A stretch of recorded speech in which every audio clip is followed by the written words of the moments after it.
Značka Hala vznikla v roce 1992 jako nápad dvou čerstvých absolventů Jiřího Jelínka a Karla Květoně.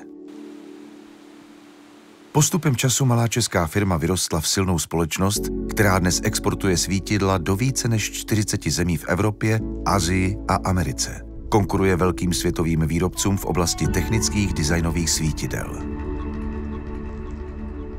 Stále hledáme nové cesty vedoucí k rozvoji a inovaci. Nelimitujeme se hranicemi technické proveditelnosti.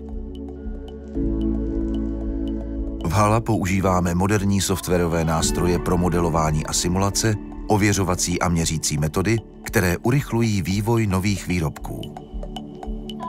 Design našich svítidel je každým rokem výš a výš. Jsme otevřeni novým designovým nápadům a trendům.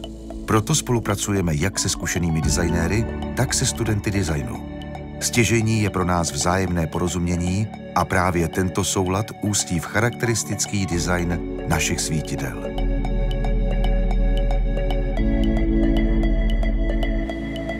Jedinečnost naší výroby spočívá v dokonalém řízení procesů, sledovatelnosti všech operací a komponentů.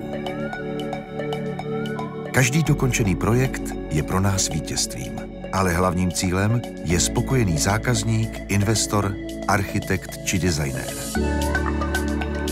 Designová ocenění jako Red Dot Design Award, IF Design či German Design Award, která jsme obdrželi, nás posouvají dál.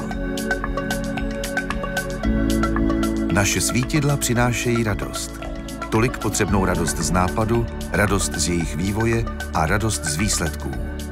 Naší největší hrdostí zůstává fakt, že přinášíme světlo do života milionům uživatelů po celém světě.